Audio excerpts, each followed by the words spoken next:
Hola, estamos en el episodio número 8 de Liderazgo B2B, Desafío 2025. En el episodio de hoy día estamos con Andrés Cooper, quien es fundador y hoy actualmente gerente general de Chile Autos. Para los que no conocen Chile Autos es la principal plataforma de comercialización de automóviles de Chile. En el año 1997 fue comprada por una empresa extranjera y hoy día el objetivo de esta entrevista es lograr obtener el conocimiento y que nos transmitan lo invisible de cómo se construye una empresa digital. Hola Andrés, ¿cómo estás? Hola Manuel, muy bien, muchas gracias por invitarme a esta entrevista, a este programa. Súper. Oye Andrés, mira, la primera pregunta, que es una pregunta que nosotros hacemos a todos los entrevistados, es la siguiente. ¿Qué es para ti la transformación digital? Sí, mira, para mí transformación digital es la adopción de nuevas tecnologías en el proceso productivo, en lo que tú haces, en la cadena de valor de una empresa. Es estar aplicando estas nuevas tecnologías en las decisiones, en la arquitectura de cómo organizas tu empresa, cómo vendes, los canales, en los procesos. Y eso trae una serie de ventajas. Por ejemplo, hacen todo mucho más rápido, puedes probar más rápido, puedes iterar, puedes, por ejemplo, probar un nuevo producto, un nuevo servicio hacia un cliente, puedes personalizar ese servicio, es más flexible. De alguna manera permite, transformación digital es cambiar el mindset que uno tiene de cómo hace las cosas e incorporando la tecnología como pieza clave. A su vez también permite, eso también trae consecuencias en la eficiencia operacional, por ejemplo, digitaliza procesos, predice fallas, te vale de inteligencia artificial para, por ejemplo, predecir fallas, para automatizar interacciones incluso con clientes, etcétera. También permite mayor escalamiento. Algo que si lo hace en forma digital o automática, permite que después puedas replicarlo muchas veces con un costo casi cercano a cero, ¿no? Oye Andrés, ¿cómo fueron los inicios de Chile Auto y cómo vivieron la primera venta? Mira, ahí hay harto que contar. La verdad, yo salí de la universidad y el mismo mes que estaba saliendo, al mes siguiente, me llamó un compañero de universidad que con su jefe del trabajo tenían ganas de hacer una empresa en internet. Ese era todo lo que había atrás. Y me ofrecieron que si quería ser parte, porque yo era, si bien había estudiado ingeniería comercial, tenía como un background medio tecnológico, había aprendido a programar de niño, entonces como que, y ellos tenían un background mucho más comercial en el fondo. Entonces, perfecto, me junté con ellos, con Gonzalo Prieto, Juan Francisco Betancourt, y empezamos a hacer un proyecto en internet que en verdad no tenía nada que ver con auto, era un tema de traducciones al principio, y a los pocos meses Gonzalo llegó con la idea de, oye, mira, podríamos replicar esto que está en papel, que era unos revistas que en Estados Unidos a la salida de los supermercados regalaban.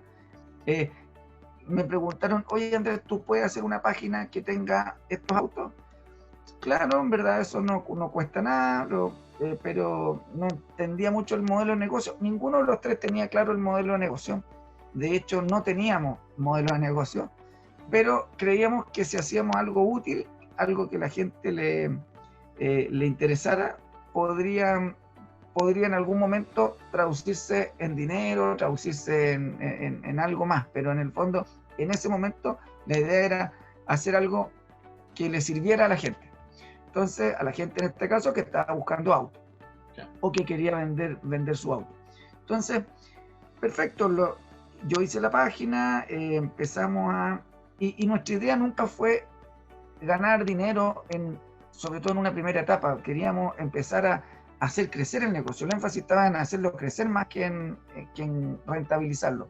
Por lo tanto, cada uno de los 3 socios tenía su trabajo y esto lo hacíamos en horas fuera de oficina o los fines de semana. Cuando mis socios iban a la automotora a vender esta página en el fondo, de hecho al principio era gratis, y por mucho tiempo fue gratis. Yo en las noches, los fines de semana, trabajaba en ir mejorando, creando nuevas páginas, creando así. Al principio era muy artesanal todo y fue creciendo. La primera venta, en verdad, yo no recuerdo porque al principio lo regalábamos todo, así que no, era gratis. Lo importante era que estuvieran en Chile Auto. Y fue creciendo. Lo que sí, nunca, mira, durante 6 años no retiramos ni un peso. Durante 6 años fue solo, entre comillas, perder plata, o sea, estar invirtiendo, 3 años y después 3 años en que no había que poner ni un peso más, pero tampoco llegaba de vuelta. Y al año 6 recién empezó a rentabilizarse, empezamos a recibir algo en el fondo. Pero ¿por qué fue así? Porque estábamos enfocados principalmente en crecer. Los costos, mira, los precios a principio gratis, después cobrando, pero muy poquito. Y en el fondo costos manteniéndolo a raya, pero lo mínimo. Y crecer. Ese era como el objetivo en el fondo.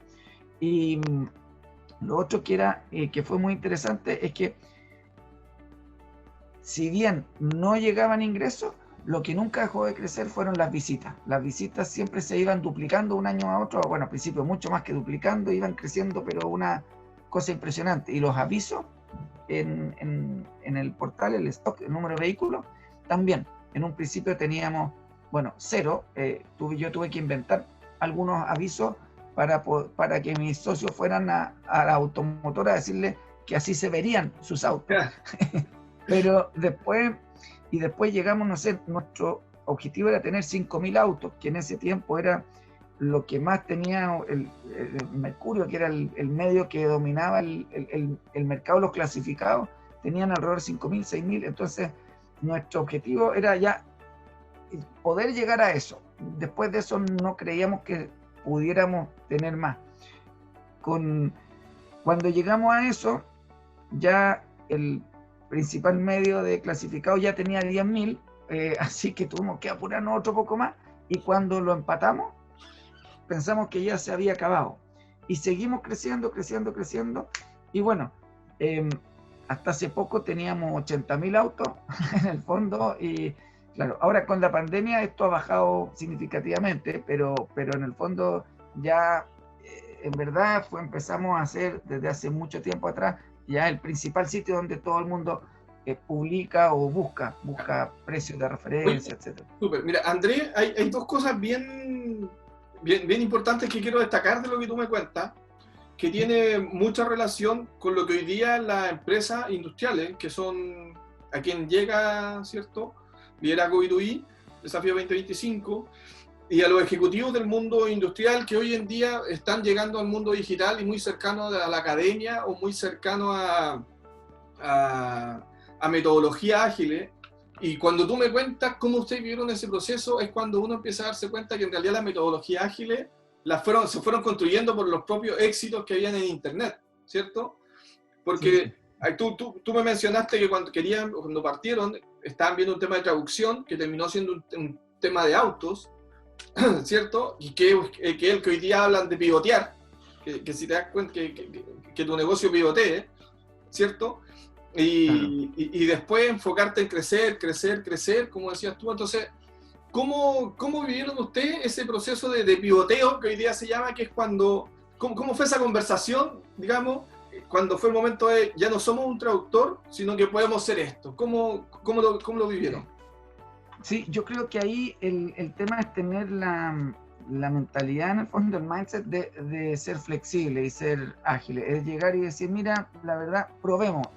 Acá, a diferencia de, no sé, de una empresa como industrial, de que, por ejemplo, yo quiero probar este tipo de zapatilla y ya solo hacer el diseño y solo hacer el prototipo me sale bastante caro, o llego y me tiro a la piscina y saco, no sé, 1000 pares de zapatillas, 2000 pares y después no se vende y el riesgo es muy alto.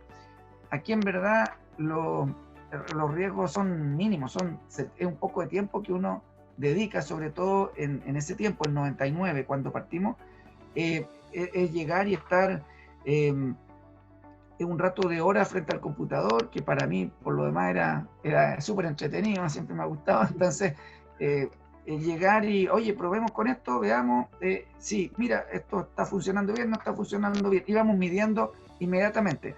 Por ejemplo, durante el periodo de repente decimos, oye, esto le puede interesar a la gente, por ejemplo, saber el avalúo fiscal de los vehículos. Probemos, entonces bajábamos la base, la poníamos, la disponibilizábamos y después luego poníamos un banner. Oye, sabéis que 40.000 personas hicieron clic en ese banner. Mira, súper interesante. Entonces, no... después otras cosas hacíamos, mira, no, en verdad nadie lo está mirando, no, mira, ya sabes, o esto, mira, trae mucho reclamo, en verdad no. Y así.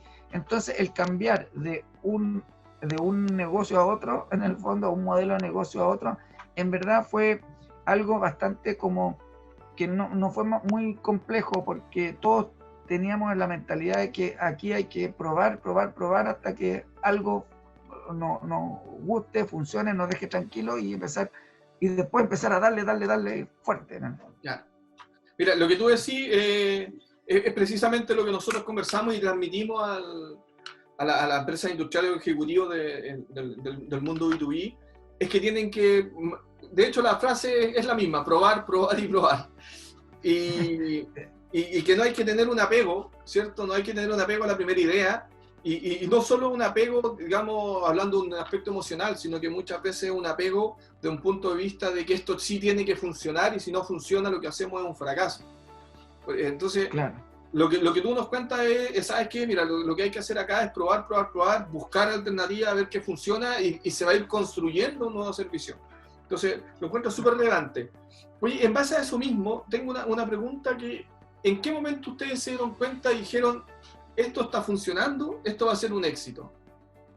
Sí, mira, no recuerdo exactamente así como que uno dijera, oye, está, pero en la medida que íbamos al principio, no sé, 100 visitas al día, después 200, después, no sé, a los meses 600, 2000, entonces uno al principio era como ya 100, no sé, 2000, oye, interesante, pero después ya cuando algunos amigos empezaron a comentarme, oye, y por ejemplo, yo me acuerdo de estar, yo en ese tiempo me fui a hacer un doctorado en economía a Estados Unidos, del 2004 al 2009, y hasta fin del 2009.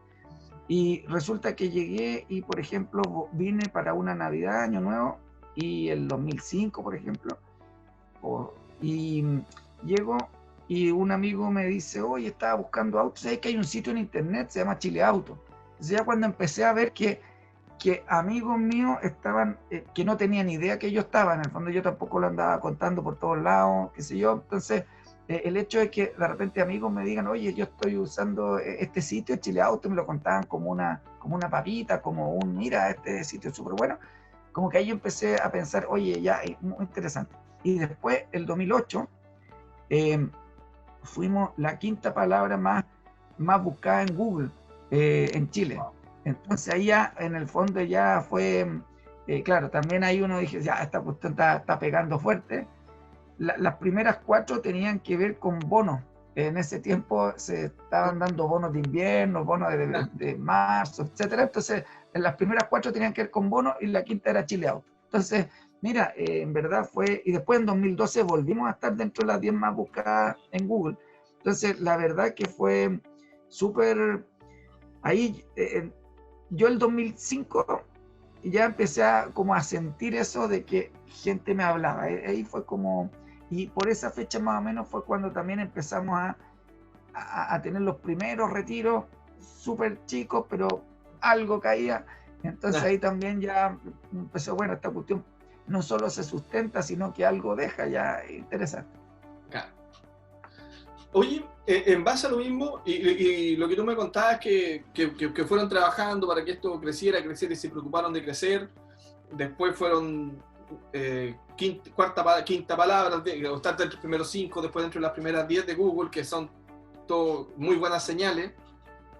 En algún momento la curva se estancó de crecimiento, y ¿cómo hicieron para poder reactivar esa curva? ¿Cómo vivieron ese proceso? Sí, mira, más que estancar, yo siento que la curva cambió la pendiente en el fondo. Venía creciendo y veníamos creciendo mucho. De alguna manera estábamos creciendo junto con el mercado que se iba pasando a Internet en el fondo, ¿verdad? O sea, el mercado de los autos, bueno, ha ido creciendo también, pero mucha gente iba los fines de semana con el diario en el fondo bajo el brazo a la automotora, a ver, mira, vengo a ver este auto, y esa gente se empezó a pasar a buscar en Internet. Bueno, en ese proceso de que la gente se iba pasando a Internet, nosotros fuimos creciendo. Entonces, eso fue exponencial, fue muy fuerte, íbamos creciendo, no sé, el primero era 100% con respecto al año pasado, muchos años tuvimos así, o más incluso, y después empezó a bajar eso 80, 50, 30, entonces fue como aplanando. Yo sentí que eso ocurrió 2012, 2013, cuando ya más o menos teníamos una posición bastante grande en el fondo, y como que claro, ya no crecía todo a ese ritmo. Y después se ha seguido creciendo, pero sabes que ya el crecimiento no ha sido tanto en términos de visita, sino ha sido en términos de productos que uno va ofreciendo para resolver este viaje de compra del consumidor en el fondo, para irle dando distintos servicios que lo ayuden a no tener tanta incertidumbre o tener menos asimetría de información. Por ejemplo, en inspección de los vehículos, por ejemplo, un punto seguro donde se puede mostrar el auto con confianza. Estamos trabajando en temas de garantía, también está, bueno, los créditos y los seguros del auto también siempre están. Entonces, todo esto. También hay otro segmento de clientes que necesita vender el vehículo luego y, por ejemplo, o muy rápido, o no quiere estar mostrándolo en forma personal y prefiere que vendérselo a una empresa. Entonces también tenemos una oferta instantánea y así, distintos productos que van complementando esta oferta de valor y la van haciendo más robusta. Pero por ahí yo veo el crecimiento que ha sido más grande en el fondo. Después que ya el crecimiento en visitas se fue como ya no es estancando, pero fue creciendo una tasa como de mercado, ¿no? Perfecto. Oye, ahora tú me hablabas de productos, por ejemplo, y han ido como ir creciendo. ¿Cómo es dirigido al grupo objetivo que va al programa, que es el mundo industrial, el mundo B2B, y que está buscando constantemente negocios y modelos de negocio del mundo industrial o B2B, llevarlo al mundo digital? ¿Cómo ustedes han abordado el mundo B2B en relaciones con sus clientes, con la automotora, relaciones a lo mejor con socios estratégicos, y cómo ha ido evolucionando esta sinergia que se puede lograr? Claro, mira, hemos estado desarrollando varios productos, varios servicios hacia concesionarios, automotoras, o hacia las marcas también, o empresas que quieran soluciones de publicidad. Y, por ejemplo, con productos de destacar el inventario, por ejemplo. Entonces, productos en los cuales a veces porque en el tema de la venta de vehículos, la rotación es algo clave, ¿verdad? En el fondo, si tú tienes un auto que lo aceptaste en parte de pago por una determinada cantidad de dinero, y tú todavía no tienes ese dinero, tienes ahí el vehículo estacionado que tienes que mostrarlo, tienes que lavarlo, está ocupando un espacio físico que en el fondo tiene un precio también, y si no lo vendes, como que no materializa esa ganancia en el fondo, ese dinero. Y es más, si ese auto lo vende, no sé, se demora 90 días en venderlo, versus el vecino, por ejemplo, y cuando lo vendes tiene un margen, supongamos, de 1.000.000 de pesos, pero el vecino tiene un margen de 800.000 pesos o 500.000 pesos, pero en esos 90 días vendió 6 autos. Entonces, en el fondo, claramente gana más el vecino que yo. Entonces, la rotación es súper importante. Entonces, para aumentar la rotación, para ayudar a las automotoras a vender más, hemos desarrollado varios productos, por ejemplo, de posicionar el vehículo en grande, de manera que tenga más visitas. Cuando alguien está buscando, por ejemplo, un auto de una cierta marca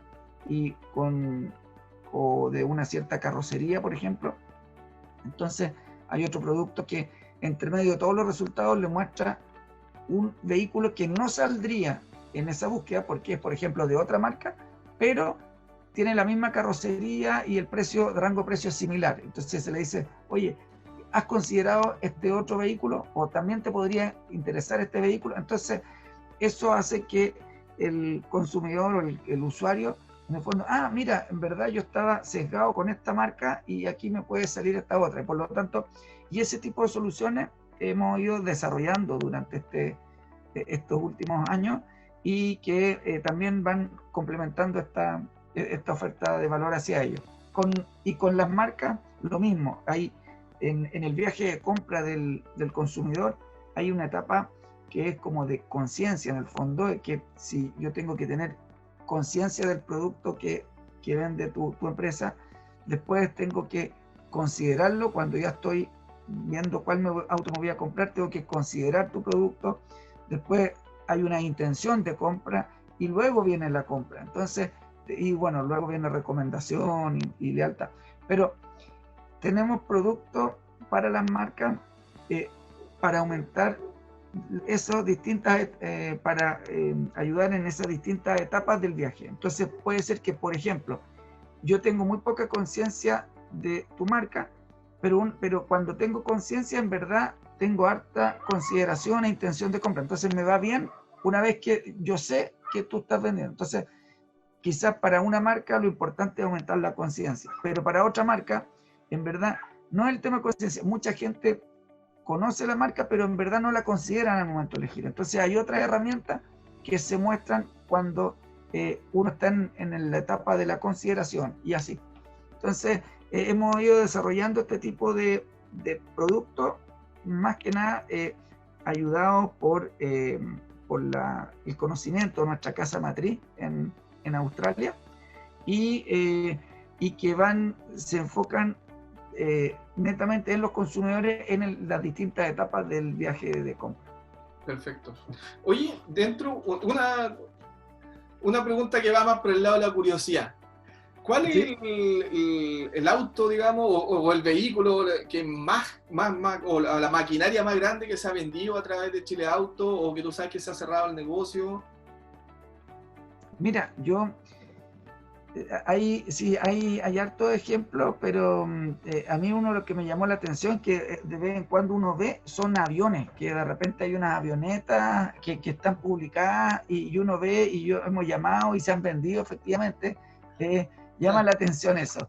Hay a veces maquinaria también, maquinaria no hay pocas, hay harta maquinaria en Chile Auto, pero sí, hay autos también que son más de una gama muy alta, que claro, es del 1% más alto en el fondo, pero por ejemplo ahora salió en el diario hace poco un auto que se ganó la raqueta número 1 de Chile, Cristian Garín, se ganó en Alemania un auto, un BMW, y lo está vendiendo en Chile Autos, por ejemplo. Entonces hay hartos como así ejemplos muy interesantes. Bueno. Oye, y en base a esta misma curiosidad, mira, parte de las preguntas que hemos hecho a los entrevistados tienen relación con por qué una empresa industrial, ¿cierto?, del área de alimentos no logró tener visibilidad de NotCo, ¿cierto?, NotCo, e invertir en ello. ¿Por qué una empresa del área de logística, ¿cierto?, no ha tenido visibilidad de las empresas actuales de logística que hay en Chile, ¿cierto?, de última milla, ¿cierto?, y otros modelos de negocio que la están rompiendo? Entonces, en base a lo mismo, Cuando ustedes partieron y fueron creciendo, ¿se acercó alguna empresa tradicional para ser partner de ustedes y crecer con ustedes? ¿Cómo se fue dando esa relación? Sí, sí, mira, bien interesante. Al principio nadie nos tomaba en cuenta.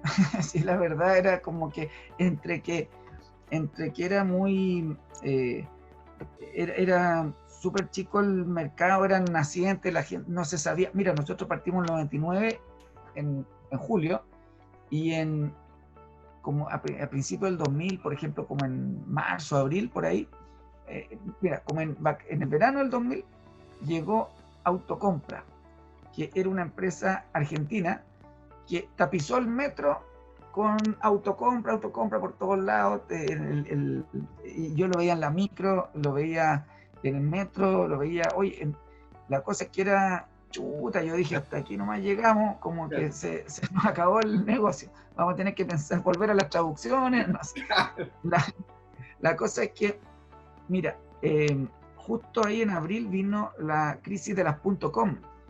Y esta empresa argentina se había endeudado un montón para crecer, había levantado harto capital y se había endeudado mucho, y la verdad que porque estaba como que no se sabía muy bien cómo rentabilizar esta empresa.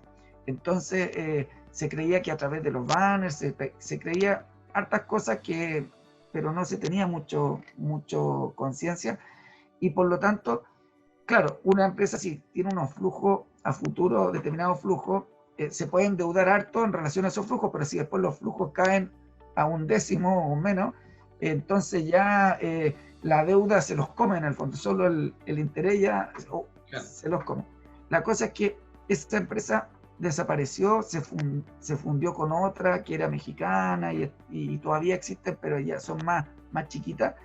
Y nosotros en verdad ahí nuestra política fue costos bajos, de costos mínimos en el fondo, y crecer y seguir pedalando. Y la verdad es que lo hicimos así. Nadie nos tomó muy en cuenta porque, claro, tampoco gastábamos ni un peso en publicidad, nunca hicimos publicidad de Chile Auto hasta como el 2014, por ahí. La verdad, y era solamente como de boca en boca, así como, no sé, uno nunca ha visto publicidad de Google, ¿verdad? O publicidad de Corner Shop, o publicidad en el fondo como que son aplicaciones o modelos que se van recomendando, publicidad de Waze, por ejemplo, nunca lo ha visto, sino que uno le dice al otro, oye, ocupa esto. Así pasó con Chile Auto. Y sí se nos empezaron a acercar ya por ahí como el 2006, 2007 empezaron a acercarse las primeras, pero mira, lo que pasaba es que nosotros, el enfoque que habíamos dado, yo creo que fue el correcto, era no cobrar mucho, sino que cobrar poquito, lo mínimo, pero que nos cubra los costos, obviamente, pero crecer en el fondo. Entonces, claro, por ejemplo, una automotora, uno le ayudaba a la automotora por ejemplo, supongamos, la automotora pagaba 10.000 pesos en ese tiempo, y el 2005, por ejemplo, 10.000 pesos por estar en Chile Auto. Vendía un auto y pucha, pagaba no sé cuántos años, con el puro margen, pagaba no sé cuántos años de Chile Auto, pagaba 10 años, yo creo que pagaba de por vida, no sé, como que en el fondo era mucho. Entonces, pero claro, uno podría haber cobrado más, pero eso incentivaba a que no tuviéramos toda la automotora, otra a que viniera gente, otra competencia, qué sé yo. Entonces finalmente nosotros habíamos visto los beneficios de red, que mientras más personas utilicen un sitio, más valioso es el sitio en el fondo. Entonces el tema del dinero no era tema en ese tiempo, no era un tema de que hay que rentabilizarlo ahora, sino que lo que nos preocupaba era el valor de la empresa como un todo. En algún momento esto se va a rentabilizar, decíamos, pero ahora no es el momento. Y entonces, para responderte la pregunta, cuando se nos acercaba la gente, las empresas nos decían, oye, queremos comprarlo, mira, miremos cuál fue la utilidad de usted el año pasado, y eso lo multiplicamos por 10, qué sé yo. Pero en verdad, nosotros, en primer lugar, veníamos creciendo así, creciendo al doble con respecto al año pasado. Entonces, si nos tomaban algo aquí y miraban ahí como plano hacia adelante, nosotros decimos, no, pues el próximo año va a ser el doble, en 2 años va a ser el doble. Entonces, claro, todo así, pues, no te quedes tú con eso es de nosotros, no es tuyo en el fondo. Y segundo, también la otra cosa que ocurría era que nosotros sabíamos que no estábamos sacando toda la rentabilidad que deberíamos sacarle o que podríamos sacarle, porque era una opción no hacerlo para fomentar el crecimiento. Entonces, nunca llegamos a acuerdo con nadie hasta el año 2016, que ahí vino una empresa australiana, CarSales, que empezó a conversar con nosotros con el 2014, no llegamos a acuerdo en el 2014, y después el 2016 volvieron a la carga, fin del 2015 volvieron a la carga, y ahí ya sí llegamos a acuerdo, y lo que nos tranquilizó fue lo siguiente, mira, que es bien interesante. Cuando se acercó CarSales, nosotros dijimos, ¿quiénes son? No tenemos idea. Entonces, descubrimos que, bueno, Australia, no sabíamos, tiene un 30% más de población, pero el ingreso per cápita era 3 veces más que Chile. ¿Ok? Los autos nuevos se vendían 1 millón, y acá en Chile se vendían 300.000 en esa época. Entonces dijimos, mira, como 3 veces corresponde al ingreso per cápita, mira ya. Los autos usados se vendían 3 millones y acá en Chile 1 millón, que también, oye, mira, después vimos CarSales y tenían un inventario de 220.000 autos y nosotros teníamos 70.000. Dijimos, mira, todo coincide 3. Sin embargo, ellos eran son una empresa abierta a la bolsa en Australia, por lo tanto pudimos acceder al estado de resultados. Entonces, vimos cuánto facturaban ellos y no facturaban 3 veces lo que facturábamos nosotros, ni 5, ni 10, ni 30, facturaban 100 veces. Entonces, ahí dijimos, mira, en verdad ellos saben bastante más de cómo rentabilizar el sitio y cómo atender o resolver este problema a los clientes en el fondo y capturar parte de ese valor, cosa que nosotros no le hemos puesto mucho empeño. Hemos puesto más empeño en resolver el problema al cliente, pero no tanto en capturar el valor, y por lo tanto podemos hacer algo aquí bien interesante. Entonces llegamos a un acuerdo de precios que también, al tener ese conocimiento, tú también valoras más el sitio, ¿verdad? Porque el sitio, en los fundamentos del sitio, que eran las visitas, el top of mind, todo eso, estaban. Entonces ellos dijeron, bueno, nosotros sabemos cómo rentabilizarlo, por lo tanto se pudo llegar a un valor y a un acuerdo. Y claro, y así fue, pero fue porque ellos sabían más del negocio en el fondo. Entonces, eso es lo que hemos ido aprendiendo también en estos 4 años que ya llevamos con ellos.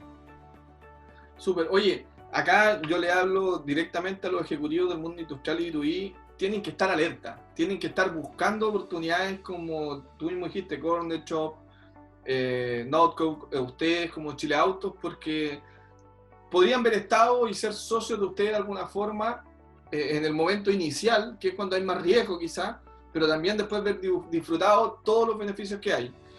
Pero para que eso ellos lo hubiesen podido, para vivir junto a ustedes, tendrían que haber sido un socio de ustedes y pensar como ustedes, y dejar de pensar en, ¿sabes qué? Yo tengo que rentabilizar esto ya, y esto es una apuesta a futuro.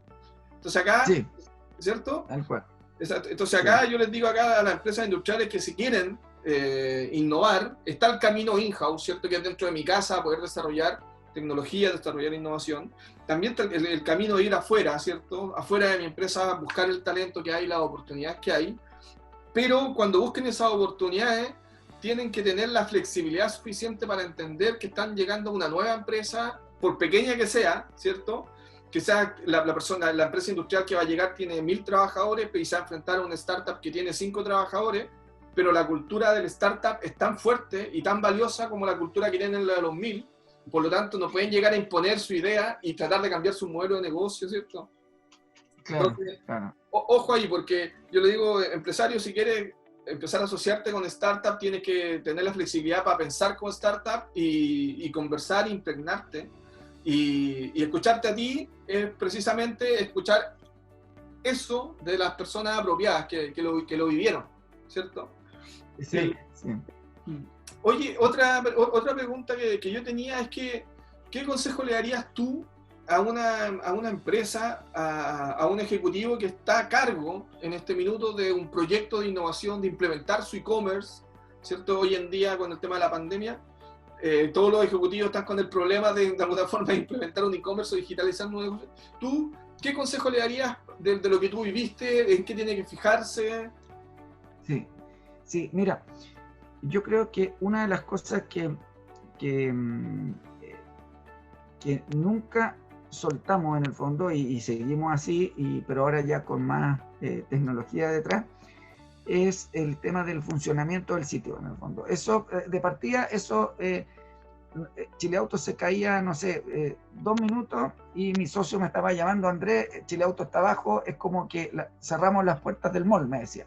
Entonces, si tú tienes un mall, puedes tenerlo muy bonito, pero si cierras las puertas nadie entra. Entonces, además, cuando el sitio estaba abajo, me decía, mira, esto es lo mismo que tú vas a un restaurante y te sirven un pescado frío, en el fondo, y tú vas a comer y está frío. Escucha, no vuelven más, o crudo, no sé, tú no vuelves más porque dices, mira, aquí en verdad la experiencia fue desagradable. En e-commerce pasa así, el desde en el fondo es eso, que si el sitio puede estar bien bonito, bien terminado, pero se demora mucho en cargar, está abajo, yo, por ejemplo, pongo algo en el carro de compra, y después el carro de compra está vacío y tengo que volver a hacerlo, ya como que dan ganas de ir al otro lado, de ir a la competencia en el fondo. Yeah. Y lo mismo pasa con el tema después del delivery, que eso es algo, claro, que nosotros no vivimos, pero me pasa como a nivel de usuario, lo mismo, sí. A mí me encanta, por ejemplo, cuando, supongamos, en el tema del Mercado Libre hay una opción que compra y llega hoy día, por ejemplo. Entonces, eso quizás me vale un poquito más el envío, quizás me sale, no sé, 2.000 pesos versus 0 pesos o 2.500 pesos, pero llega hoy día. O sea, en el fondo yo compro y después al ratito me están tocando el timbre. Es como, eso en verdad, esa como instantaneidad, esa experiencia, la verdad es que es muy agradable y hace que uno vuelva. En cambio, compro en una multitienda y me dice que van a llegar de partida en 10 días más.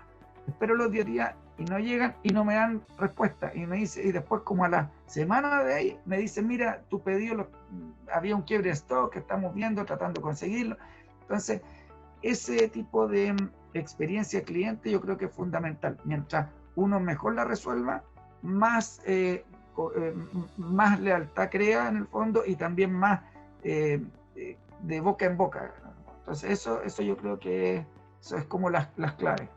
Perfecto. Aparte ya de la usabilidad y que sea intuitivo, pero eso ya cada vez como más, entre comillas, estándar. Hay ciertos botones que son ya como relativamente estándar, pero lo otro es fundamental. Sin eso uno puede probar un poco, pero ya empieza a fallar eso y ya se va a lo conocido en el fondo.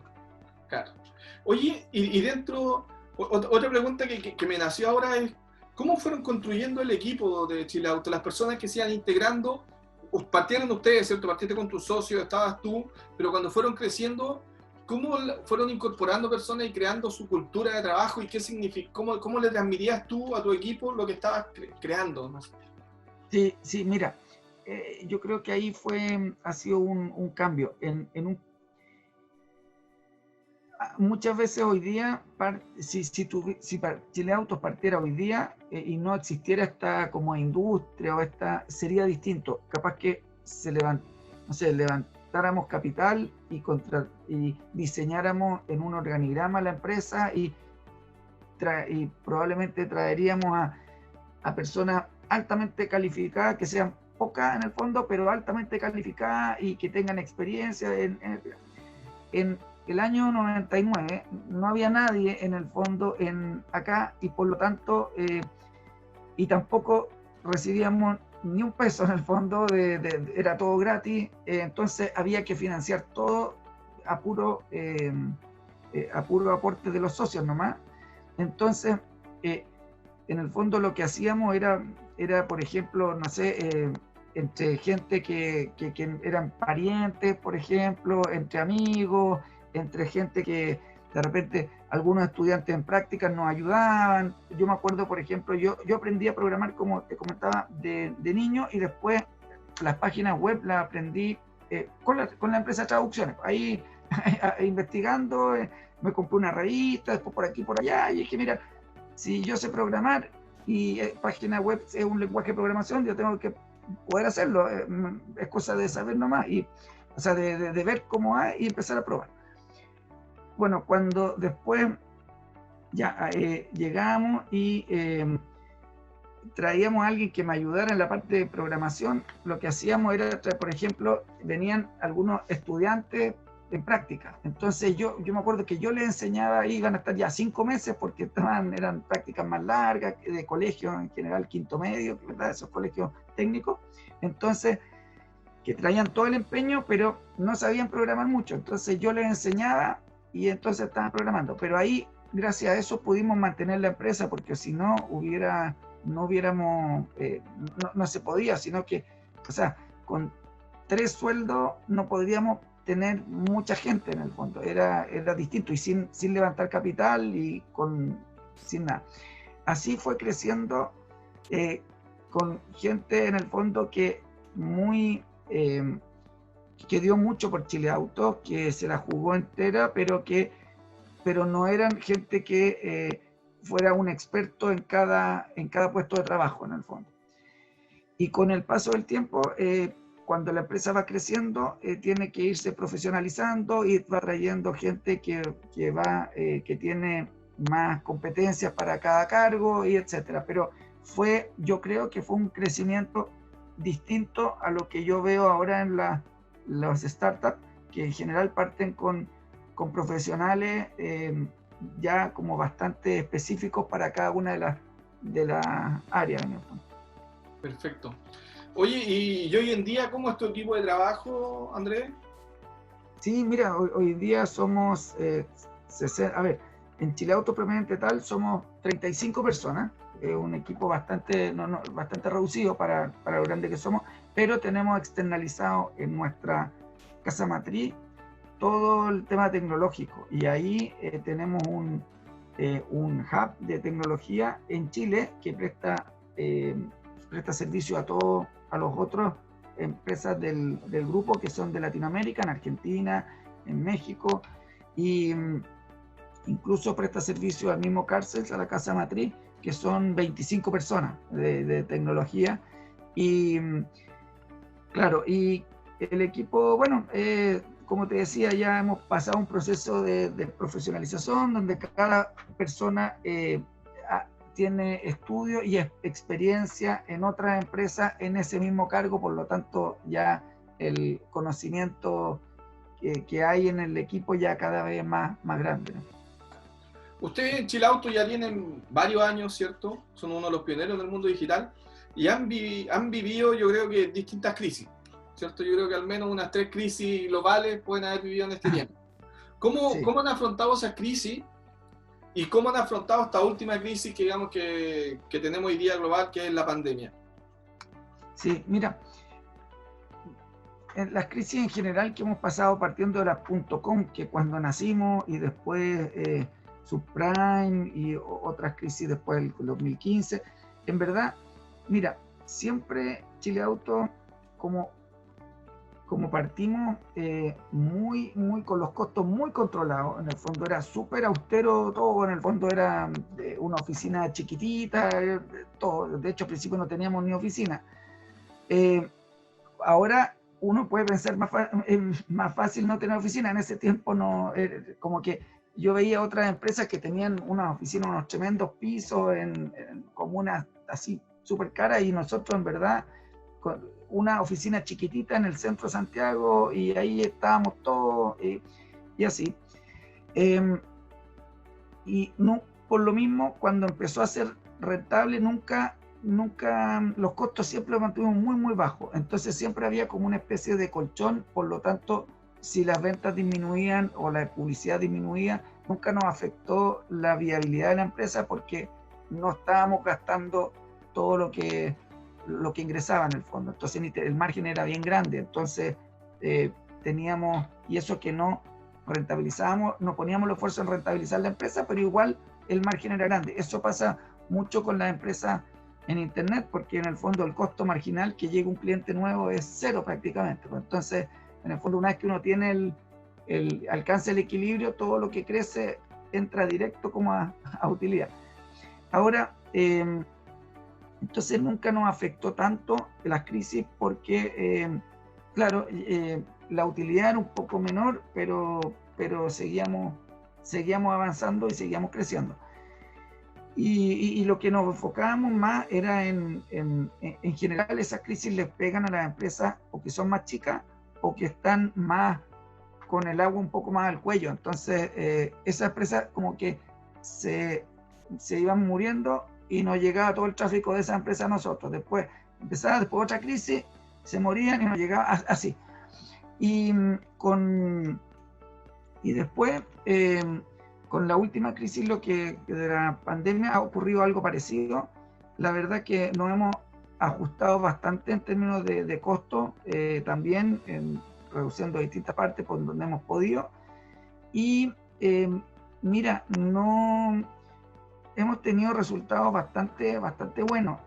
Quizás los ingresos han sido menores, pero los resultados, la última línea está en línea con lo que estaba el año anterior, por lo tanto nos hemos mantenido bastante bien.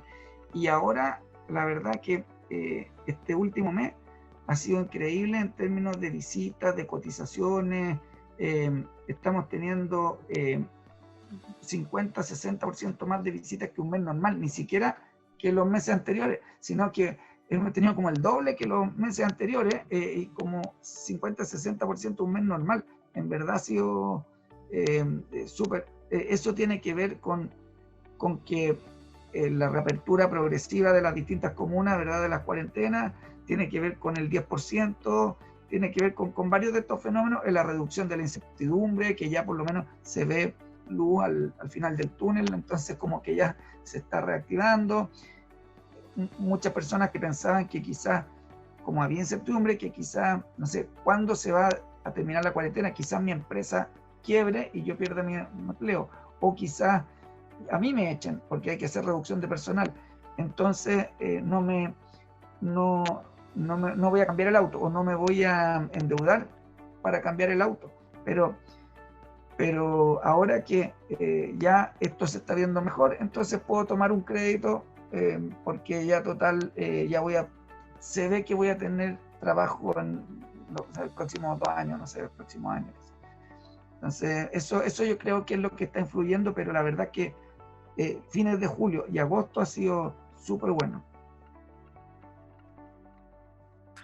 Oye, mira, en base a lo mismo, tengo ya estamos llegando al final de la entrevista y nos quedan 2 preguntas, y una que quería hacer, si es que hay algo que yo no te haya preguntado que a lo mejor a ti te gustaría transmitir en base a la conversación que hemos tenido, que tenga que ver con tu experiencia o con lo que tú ves de lo que está pasando en el mundo digital hoy día. Mira, yo creo, por lo que he ido viendo, que se ha estado validando muchísimo más muchas cosas que antes estaban como en forma temerosa, están avanzando en forma temerosa. Por ejemplo, todo el tema de comprar por internet, hay mucha gente que ahora lo está haciendo y antes como que no se atrevía, como que estaba viendo, o el trabajar desde casa. Entonces como que han cambiado varias formas de comportamiento que claramente cambiaron para quedarse. Cuando uno ya le pierde el miedo a algo, lo usa, le gusta, lo prueba, ya lo empieza a aplicar. Y ya, entonces yo creo que viene o sea, no es que vengan cambios, ya comenzaron los cambios en una serie de estos aspectos, y ya es una oportunidad para las empresas el aprovechar esto, subirse o no subirse a la micro en el fondo, porque ya partió el tema de que uno ofrezca un producto por internet, que ya los canales tradicionales además agregue un e-commerce, además agregue un canal que la gente pueda, sin intermediario, llegar y comprar de forma directa, ya es mucho más real o mucho más masivo de lo que era hace 6 meses atrás. Por lo tanto, está en las empresas en que se sumen a esto o no. Lo mismo pasa con el trabajo a distancia. Ya vimos que se puede producir lo mismo en el fondo, trabajando desde casa o trabajando desde la oficina, con algunos matices, ¿verdad? Hay gente que tiene mejor condiciones para estudiar desde casa y otros que tienen peores condiciones. Cuando uno tiene los niños dando vueltas es mucho más complicado, etcétera. Pero en general se puede trabajar perfectamente, por lo tanto, eso va a cambiar, eso va a hacer que permitamos, no sé, las empresas van a poder permitir, yo creo que si no lo hacen van a empezar a perder atracción o retención de talento frente a otras que sí lo van a permitir trabajar ciertos días a la semana o ciertas semanas al mes en casa. Incluso uno podría pensar que uno podría trabajar desde otra ciudad, ¿verdad? Ya no tiene por qué, no puedo ir a trabajar a la playa y trabajo durante el día, después en la tarde voy a caminar al campo, qué sé yo, y la semana que me toca trabajar en Santiago, voy y me quedo donde un amigo, no tengo idea, no sé, pero perfectamente ya es mucho más posible eso que hace 6 meses. Por lo tanto, yo creo que las empresas que no lean este tipo de cosas van a seguir operando, pero en el fondo van a ir perdiendo como ventaja, van a ir perdiendo oportunidad que otros lo pueden ir tomando. Entonces, eso creo que yo llamaría a estar atento a estos cambios que están ocurriendo. Perfecto. Oye, súper bueno, y lo que tú me comentáis tiene que ver con un poco la pregunta que te iba a hacer al final, pero te la voy a hacer de la misma forma, pero solo una parte, es porque ¿con quién se deberían quedar las empresas de lo que ha pasado con la pandemia? Creo que tú ya lo explicaste ahora, ¿cierto? Pero ¿qué deberían dejar? ¿Qué deberían, de lo que vivimos ahora, las empresas deberían decir, ya, esto no lo hago más? O esto, porque sabemos lo que hay que potenciar, como dijiste tú, pero ¿qué deberían dejar como en el pasado? Sí, mira, yo creo que hay prejuicios, hay ciertas como modelos, estructuras mentales que de repente que vimos que esas deberíamos dejar, que con esto se rompieron. Hay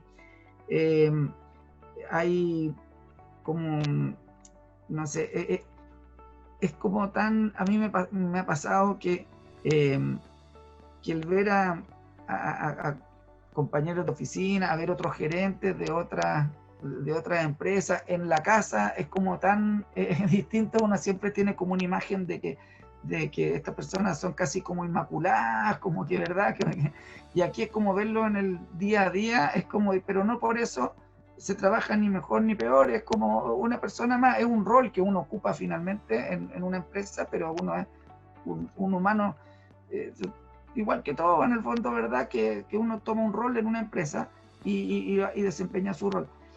Eso es como prejuicio, eso es como forma como estructuras mentales, creo que hay que dejarlas atrás. Y lo otro que hay que dejar atrás, que vivimos en este periodo y que yo creo que no es bueno también, es el aislamiento, en el sentido de que yo creo que aquí fuimos forzados a irnos al 100% a trabajo remoto, pero yo creo que la interacción con los demás, el verse, de alguna manera, no está políticamente correcto por la pandemia, pero el tocarse así es como casi que importante, es como reconfortante, como que crea más vínculos. Eso por monitor, por la pantalla, no es lo mismo. Creo que algo de eso tiene que mantenerse. Por ejemplo, no sé, si en la empresa hacen celebraciones una vez al mes o algo, que vayan todos, que nosotros hemos pensado, todavía no hemos definido cómo lo vamos a hacer, pero si van algunos y otros no a trabajar, que eso sea, que vayan rotando para que todos finalmente se vayan viendo con todos, porque eso de con algunas personas no verlo siempre solo por pantalla, no sé, como que creo yo que no es lo mismo. Creo hay un acto de comunicación no verbal que ya gracias a la cámara se lee un poco más, pero no es lo mismo. Es mucho más rica la comunicación cuando es personal, cuando es cara a cara.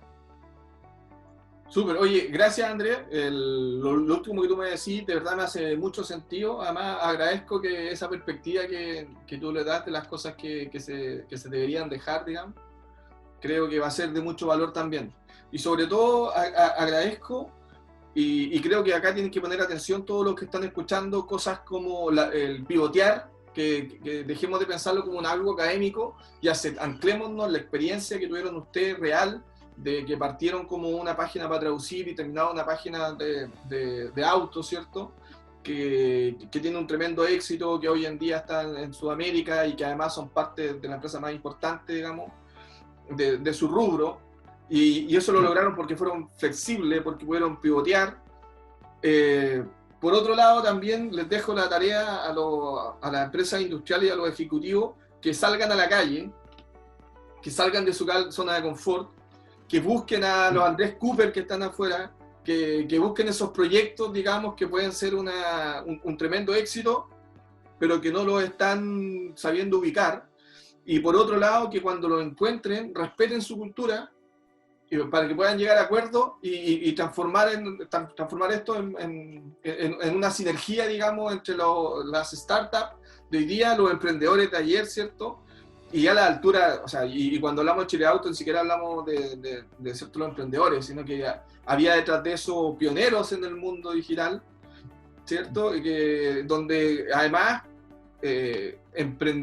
lograron transformar esto en un negocio cuando no existía un modelo de negocio conocido, donde era una exploración continua, ¿cierto? Que lo valoro mucho.